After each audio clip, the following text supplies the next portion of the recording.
Morning, কেমন আছো বলো সবাই? আশা করি সকলেই ভালো আছো, আমিও ভালো আছি। তো সকালবেলা একটা ভিডিও নিয়ে চলে এলাম, কালকেই করবো ভেবেছিলাম। তো আমি একটু ব্যস্ত আছি, তার জন্য ভিডিওগুলো করতে পারছি না টাইমলি। তো যাই হোক, সেটা বড় কথা নয়। বড় কথা হলো আমি আমার মনের কথাটা তোমাদের কাছে বলতে আসি। তো যেটা ভালো লাগে তোমাদের সেটা তোমরা অবশ্যই দেখো, আর যেটা ভালো লাগবে না সেটাও দেখবে। দেখে অবশ্যই আমাকে কমেন্ট করে জানাবে যে এটা আমাদের ভালো লাগেনি বা এটা এরকম হবে বা ওটা ওটা। তো আজকে যে বিষয়টা নিয়ে বলতে আসবো, প্রথমেই বলে দিই, কোনো ধর্ম নিয়ে কোনো কিছু নিয়ে তোমরা কেউ কিন্তু নিজেদের মতন করে কোনো বিকৃত ব্যাপার স্যাপার করো না। কারণ কমেন্ট বক্সে যা কমেন্ট আসে এক একজনের দেখি, আমার কমেন্ট বক্সে অত খারাপ কমেন্ট আসে না, কারণ আমি ওই ধরনের ভিডিও খুব কমই করি। আর তারপরেও আসে, সেখানে দাঁড়িয়ে বলছি আগে থেকেই যে কেউ কোনো মন্তব্য করার আগে পুরো ভিডিওটা দেখে তারপর মন্তব্য করো। তো কাকে নিয়ে বলবো সেটা অবশ্যই বুঝতেই পারছো, আমি রোহনকে নিয়ে কিছু কথা বলতে এসেছি। কারণ রোহনের ভিডিওর প্রত্যেকটা ভিডিও আমি দেখি, শুধু রোহন না, রোহন মানে রোহনের সাথে যুক্ত যতগুলো চ্যানেল আছে, যেগুলো যেখান থেকে রোহনদের ভিডিওগুলো পোস্ট করা হয়, সেই ভিডিওগুলোও দেখি। তো যেটা নিয়ে বলতে এলাম, কালকে রোহনদের একটা ভিডিও দেখলাম, ওরা ইফতারি করার জন্য হিন্দু পরিবারের কাছে সাহায্য চাইতে যাচ্ছে। তো প্রথমেই একটা কথা বলি যে আমি হিন্দু, অবশ্যই ব্রাহ্মণ। আমি কিন্তু সমস্ত জাতি, সমস্ত ধর্ম, সমস্ত মানুষকে কিন্তু ভালোবাসি। আমার সাথে এমন কোনো মানুষ নেই যার সাথে মানে কি বলবো, কোনো ধর্মের মানুষ নেই যাদের সাথে আমি মিশিনি, খাইনি, থাকিনি, শুইনি, বসিনি, এরকম কোনো নেই। তো আমার বাড়িতে পাঞ্জাবিরাও এসেছে, আমার বাড়িতে মুসলিমরাও এসেছে, থেকেছে, খেয়েছে, একসাথে শুয়েছে, সবই করেছে, এক হাঁড়িতে রান্না করেছে আমার বাড়িতে। তো সেখানে দাঁড়িয়ে আমার কাছে হিন্দু, মুসলমান, পাঞ্জাবি, শিখ, বৌদ্ধ, অন্য কোনো কিছু নিয়ে আমার কিন্তু কোনো মতামত নেই। কারণ আমার কাছে মানুষ সবার আগে মানুষ। তো সেখানে দাঁড়িয়ে রোহন আর তার বন্ধু মিলে প্ল্যান করেছে যে যাবে হচ্ছে হিন্দুদের বাড়িতে। একটা গ্রাম দেখালো, সেই গ্রামের বেশিরভাগ মানুষ হচ্ছে হিন্দু, তো ওখানে কোনো মুসলিম নেই। তো সেখানে ওরা যাবে, গিয়ে 5টার পর যাচ্ছে, গিয়ে বলবে যে আমাদের গাড়ির তেল পুড়িয়ে গেছে, আমাদের কাছে পয়সা নেই, আমাদের একটু 50 টাকা 100 টাকা যাই হোক সাহায্য করুন, বা কিছু খাবার আমাদের যদি দেন তাহলে খুব ভালো হয়। কারণ এখন তো সন্ধে হয়ে গেছে, ইফতারি বলে ওটাকে, মনে হয় খাওয়া দাওয়ার ব্যাপারটা, তো ওটাও করতে হবে। তো সেগুলোর জন্য আমাদের যদি কিছু সাহায্য করেন। আর সেটা কাদের বাড়ি যাবে? যাবে হচ্ছে হিন্দুদের বাড়ি। তার কারণ তারা দেখতে চাইছিল যে হিন্দুরা তাদের এই দিনে তাদের পাশে দাঁড়ায় কিনা। তারাও তো হিন্দু বা অন্য ধর্মের মানুষদের পাশে দাঁড়ায়। তো সেই হিসাবে ওরা যখন বিপদে পড়েছে তখন ওদের পাশে কোনো হিন্দু মানুষ দাঁড়ায় কিনা, এইটা দেখার জন্য কিন্তু রোহন এবং তার বন্ধু প্ল্যান করে, এবং একটা 10,000 টাকার বান্ডিল তারা সাথে নেয়, যে ওদেরকে 50 টাকা দিয়েও হেল্প করবে বা একটু খাবার দেবে, জল দেবে, তাদেরকে ওই 10,000 টাকাটা ও দিয়ে দেবে। আর সেটা কিন্তু একদম মানে খুব দুস্থ পরিবারের কাছেই যাবে, যারা আর কি খাওয়া দাওয়া, ভালো বাড়ি, সমস্ত কিছু আছে, সচ্ছল পরিবার, তাদের বাড়ি যাবে না। খুবই গরিব, মানে একদম মানে অসহায় মানুষজনদের পাশেই যাবে। তো বেশ ভালো লাগছিল, আমার এই জায়গাগুলি ভীষণ ভালো লেগেছে। কিন্তু প্রথম যার বাড়ি গেল, দরজা ধাক্কানোর পর ওই যে লাল রঙের গেঞ্জি পরা একটা ছেলে এসে এত বাজে ব্যবহার করছিল। তো ওর ব্যবহারটা না কেমন যেন একটা ফেক লাগছিল আমার কাছে। এই আপনাদেরকে এখানে বেঁধে রেখে দেবো, ওই করবো, সেই করবো, কেন এসেছেন, হিন্দু মুসলিম, এই করছিল। যাই হোক, ফেক করুক আর যাই করুক না কেন, এই যে ব্যবহারটা করছিল না, আমার খুব বাজে লাগছিল, ভীষণ বাজে লাগছিল। আরে হিন্দুর বাড়িতে মুসলিম এসেছে তো কি হয়েছে? ভগবান তো নানান রূপের মানুষের কাছে যায়। সে মুসলিম হিসাবে সেজেগুজেই যদি এসে থাকে, তাহলে তাকে আমি একটু সেবা করতে পারবো না? কিছুই না দিয়ে 1 গ্লাস করে ঠান্ডা জল তো দিতে পারি, ঠান্ডা জল তো একটু দিতে পারি। ওই সময় মানুষটা এসেছে, তারা মানে খিদে পেয়েছে, তাদের গাড়িতে তেল নেই। একটা যদি মানবিকতার ব্যাপার থাকে না, তাহলে হিন্দু, মুসলমান, অন্য কোনো ধর্ম, এইসব বড় কথা হয় না। মানুষের মধ্যে যদি মানবিকতাটা থাকে, তো এই মানবিকতাটার যে কত বড় অভাব, সেটা ওই ভিডিওটা থেকে পরিষ্কার বুঝিয়ে দিয়েছে আমাদের রোহন, যে কত মানুষ কত রকম মনোভাব নিয়ে বাস করে, তাই না? আগে যদি রোহন তার বাড়িতে গিয়ে ওই 1 বস্তা চাল, ডাল, তেল, নুন দিয়ে আসতো ওই হিন্দু বাড়িটাতে, যেখানে ওই ভদ্রমহিলা বলছে যে তোমরা তো মুসলিম, তোমরা তো, ওই যে চশমা পরা একজন ভদ্রমহিলা ছিল, সে বলছে যে তোমরা তো রোজা করেছো, তোমরা তোমাদের ভগবানের জন্য করেছো, তোমাদেরকে কেন আমরা সেবা করব? তোমরা ওই, যেখানে রোহন লাস্টে আর কিছু বলতে না পেরে বলেছে যে হ্যাঁ আপনার কথা লজিক আছে, বুঝলাম, ভালো থাকবেন, তো আপনি হিন্দু, মুসলিম, এই মুসলমান বলে এই কথাগুলো কেন বললেন? তো যাই হোক, সেটা বুঝতে পারছি অনেক জায়গাতেই তাদের খুব খারাপ লাগছিল, কারণ তাদের সাথে খুব বাজে ব্যবহার করা হচ্ছিল। সত্যি করেই আমারও ভীষণ খারাপ লেগেছে। একটা মেয়ে ছিল, বউ ছিল, সে তো মানে তার বাড়িতে কোনো টাকা পয়সাই নেই। আর রোহন সেখানে বলছে কানে দুল আছে, নাকে ইয়ে আছে, মানে নাচ ছবি আছে, সব সোনার আছে, আর আপনার ঘরে 50টা টাকা নেই। তো দেখো, এই জায়গাটায় আমার একটা কথা বলার আছে, যেটা হচ্ছে যে সব কিছুই আছে, তার ঘরে 50 টাকাও আছে, এটা একদমই ঠিক। কিন্তু কি বলতো, হঠাৎ করে কোনো অচেনা মানুষ বাড়িতে গেলে না, ওদের তো মানে ওরকম ঘরদোর বলে ওদেরকে বেরিয়ে আসতে হয়। কিন্তু আমাদের এখানে কি বলতো, সহজে কেউ দরজাই খোলে না, গেটে তালা লাগানো থাকে, দরজা খুলে কথা বললেও সে কোনো মানুষ ভেতরে আসতে পারে না। তো তারপরেও হচ্ছে গিয়ে অচেনা অজানা মানুষ, তারা খেতে চাইছে, কি ব্যাপার, পয়সা চাইছে 100 টাকা 50 টাকা, তো অনেকেই দিতে চায় না। আমাদের এখানে আমাদের ফ্ল্যাটেই এরকম আছে যে সামান্য হয়তো কিছু বিক্রি করতে এসেছে, আগে আসতো, এখন তো ওটা রেস্ট্রিক্টেড করে দেওয়া হয়েছে যে ফ্ল্যাটে কোনো ঢুকবে না। আমি তো ফ্ল্যাটে থাকি, ফ্ল্যাটের মধ্যে বা বাড়িতেও যে কোনো যারা বিক্রি টিক্রি করে তারা কেউ ঢুকতে পারে না, তো সেলসম্যান ঢুকতে পারে না। তো আগে এরকম ঢুকতো, তাতে আমাদের ফ্ল্যাটেরই অনেকেই দরজাই খুলতো না, বিরক্ত হতো, কলিং বেল বন্ধ করে শুতো, যে ওই যদি কেউ আসে দরজা ধাক্কায়, আর যদিও বা খোলে তাদের সাথে খুব খারাপ ব্যবহারও করা হতো। তো এরকম কিছু মানুষ থাকে সমাজে, কিছু মানুষ তো ভালো আর কিছু খারাপ তো থাকবেই, বলো। হাতে 5টা আঙুল যেমন আমাদের সমান না, সেরকম মানুষের মনোবৃত্তিটাও সমান না। তো তারা ব্যবহারগুলো এত বাজে করছে। আরে বাবা, একটা মানুষ, সব থেকে বড় কথা, তোমরা গিয়ে বলেছিলে যে আমাদেরকে একটু খেতে দেবেন বা একটু জল দেবেন, আমরা মানে রোজা রেখেছি, আমাদের খুব কষ্ট হচ্ছে, আমাদের কাছে পয়সা নেই, তেল ফুরিয়ে গেছে। এই কথাগুলো শোনার পর হিন্দু মুসলিম মানে কোনো ধর্মের কোনো মানুষের কোনো মাথায় আনার মতন কি পরিস্থিতিটা থাকে? কিন্তু তারপরেও এখানে দেখলাম কিছু মানুষকে, যেখানে রোহনরা যতজনের বাড়ি গেছে ততজনই কিন্তু এই মুসলিম মুসলিম মুসলিম শুনে শুনে তাদেরকে কোনো রকম সাহায্য করছিল না। খুব খারাপ লেগেছে, আমার খুব খারাপ লেগেছে। বিশ্বাস করো, যদি সেই গ্রামটায় আমি অন্তত থাকতাম আর আমার ঘরে রোহনরা আসতো, আমি ওদেরকে বসিয়ে জলখাবার খাইয়ে তারপরে হাতে কিছু 100-200 টাকা দিয়ে তারপরে তাদেরকে বাড়ি পাঠাতাম। সত্যি বলছি, কারণ মানুষ বিপদে পড়েছে, সব থেকে বড় কথা তারা বিপদে পড়েছে, তাদের কাছে টাকাও নেই, তাদের তেল ফুরিয়েও গেছে, বাড়িও যেতে পারছে না। তো সেখানে আমি দেখবো যে সে কে মুসলমান, কে বৌদ্ধ, কে খ্রিস্টান, সেগুলো আমরা দেখবো।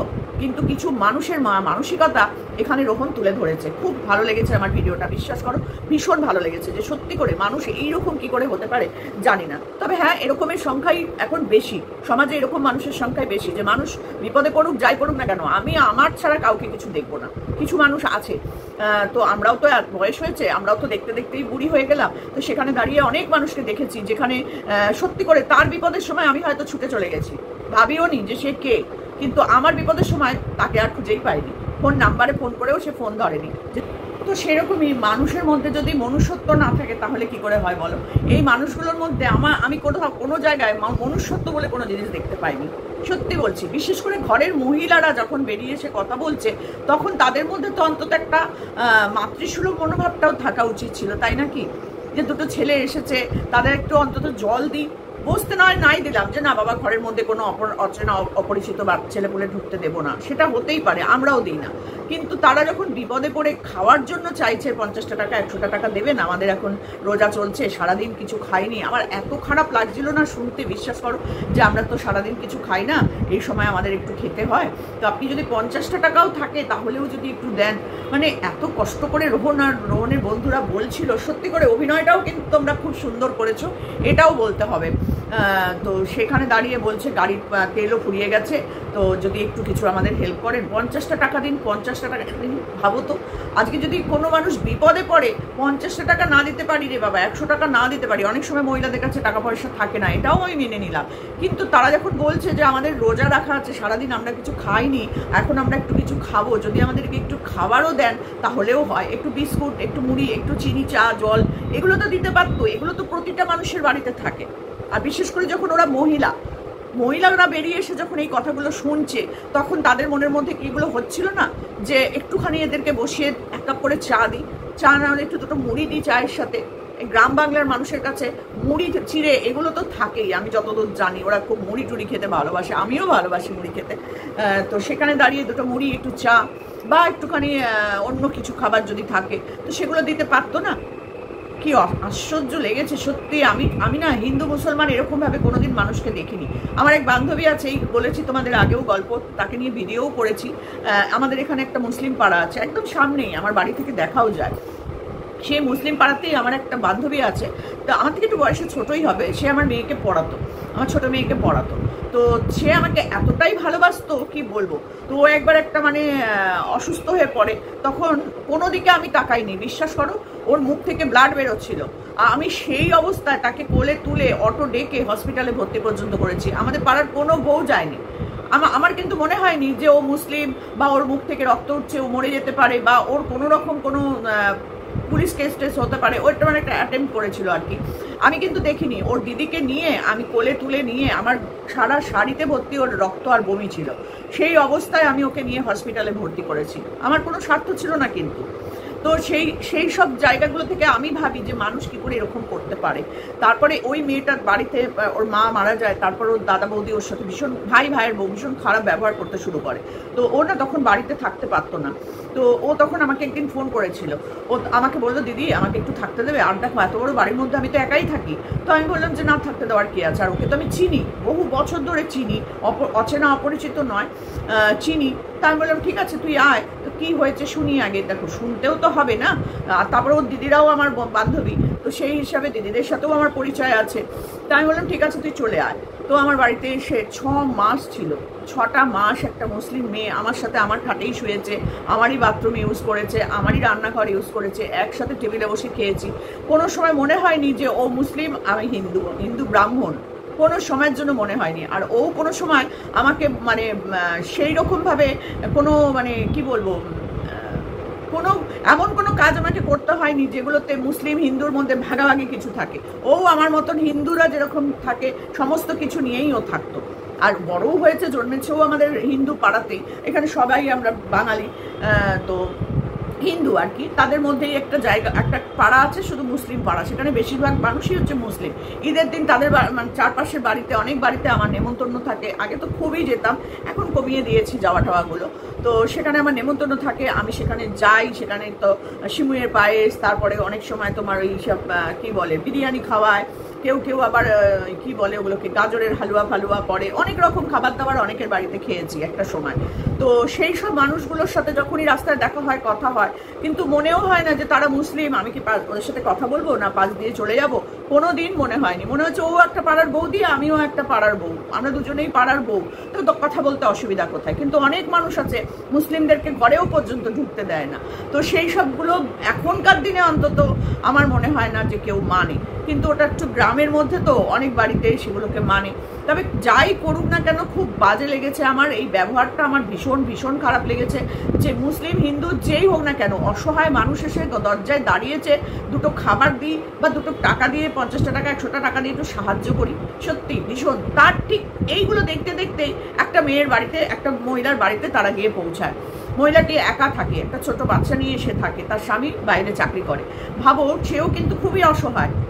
তার বাড়িঘর তো যেটুকুনি দেখা গেল, সেখানে রোহন জিজ্ঞেস করছে বোন তুমি একা থাকো, বোন তুমি, বেশি বয়স না মেয়েটার। তার মানসিকতাটা একবার ভেবে দেখো, সে কিন্তু রোহনদের চেনে না, সে কোনোদিনও তাদেরকে দেখেনি। সে কিন্তু তাদের কথা শুনে সবটা বুঝতে পারলো এবং তাদেরকে এনে বসতে পর্যন্ত দিল চৌকিতে। তারা যখন বললো যে আমরা একটু বসতে পারি বোন, তখন বলছে হ্যাঁ হ্যাঁ আসুন আসুন বসুন বসুন করে বসতে পর্যন্ত দিল। তো সেও তো একটা বাচ্চা মেয়ে। তো তার থেকে বয়স্ক মহিলারা কি ব্যবহারটা করলো রোহনদের সাথে, সত্যি আমি অবাক হয়ে গেলাম দেখে।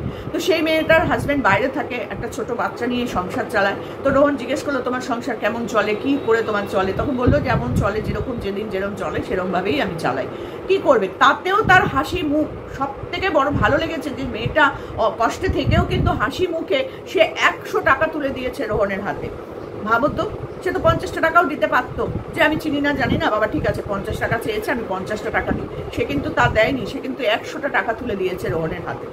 তো আমার এত ভালো লেগেছে, আমিও 2 হাত ভরে আশীর্বাদ করি মেয়েটির সংসার যেন ভালো হয়, সুস্থ থাকে, বা তার বাচ্চা নিয়ে, তার স্বামীকে নিয়ে সে যেন সুখে সংসার করে, তার স্বামীর যেন আয় পয়সা সব বাড়ে।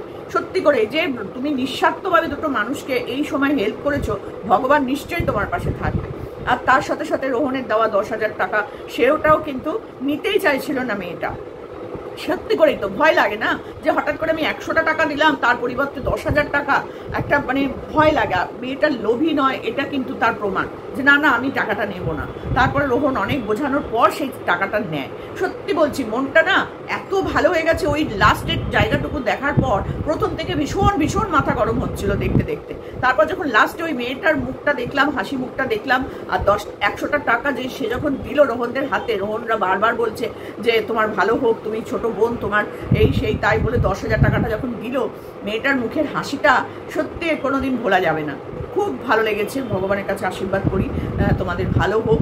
তো যাই হোক, তারপরে 100 টাকাও রোহন তাকে ফেরত দিয়ে দিতে চেয়েছিল, কিন্তু মেয়েটা সেই 100 টাকাটা কিন্তু নেয়নি। সে কিন্তু নিয়ে নিতে পারতো, যে না তার দিয়ে দিচ্ছে যখন বাবা নিয়েই নি। কিন্তু মেয়েটা বলল না, আমি এটা ভাই তোমাকে দিয়েছি, হাত ধরে বললো এটা তোমার, এটা তোমাদের, এটা তোমাদের। এই যে মানসিকতাটা, এটা কজন লোকের থাকে, কজন লোকের থাকে। সত্যি বলছি, এত ভালো লেগেছে, লাস্টের জায়গাটুকু না মন ছুঁয়ে গেছে। তো সত্যি করে তুমি দেখিয়ে দিয়েছো যে মানুষের কাছে মনুষ্যত্ব আজ আর নেই। তো কিছু মানুষ এখনো সেই ওই নিয়েই পড়ে আছে, হিন্দু মুসলমান এই ওই সেই জাতি ধর্ম বিদ্বেষ এই নিয়েই পড়ে আছে। তো আমি বলবো সবাই মানুষ হিসাবে দেখুন মানুষকে, ধর্ম বর্ণ জাতি এইসব নিয়ে দেখার দরকার নেই, মানুষ হিসাবে দেখুন। কারণ কাটলে কিন্তু রক্তটা লালই বেরোয়, প্রত্যেকের শরীরেই কিন্তু লালই রক্ত। সে যে দেশেই থাকুক না কেন, যে ধর্মেরই হোক না কেন, তাদের রক্তটা কিন্তু লাল। তো ভগবান সবারই কিন্তু এক, নাম আলাদা, নানান রকম নামে নানান মানুষ সেই একই ব্যক্তিকে ডাকে। তো সেখানে দাঁড়িয়ে আমাদের মনুষ্যত্বটা বিসর্জন দিয়ে দিলে হবে না। খুব ভালো লেগেছে রোহন, ভিডিওটা ভীষণ ভালো লেগেছে, তুমি দেখিয়ে দিয়েছো, এর মধ্যে দিয়ে অনেক কিছু বুঝিয়ে দিয়েছো, ভীষণ ভালো লেগেছে। তো আমি চাইবো তোমাদের ঈদের দিন আসছে, অ্যাডভান্স ঈদের মুবারক জানিয়ে দিলাম, ঈদ মুবারক। ওই দিনটা তোমরা সোনামাকে নিয়ে খুব খুব আনন্দ করো। ভিডিও অবশ্যই চাই যে তোমরা কতটা আনন্দ করেছো, সোনামা কতটা আনন্দ করেছে, আমরা যেন সবটা দেখতে পাই। আর ওই মেয়েটিকে অনেক অনেক আশীর্বাদ জানালাম। তো চলো এখানেই শেষ করছি, পরবর্তী ভিডিও নিয়ে অবশ্যই তোমাদের সামনে আসবো। আর ভিডিওটা যদি ভালো লাগে তাহলে অবশ্যই লাইক কমেন্ট করে দিও, আর নতুন বন্ধুরা সাবস্ক্রাইব করে আমার পাশে থেকো। তো চলো এখনকার মতন টাটা।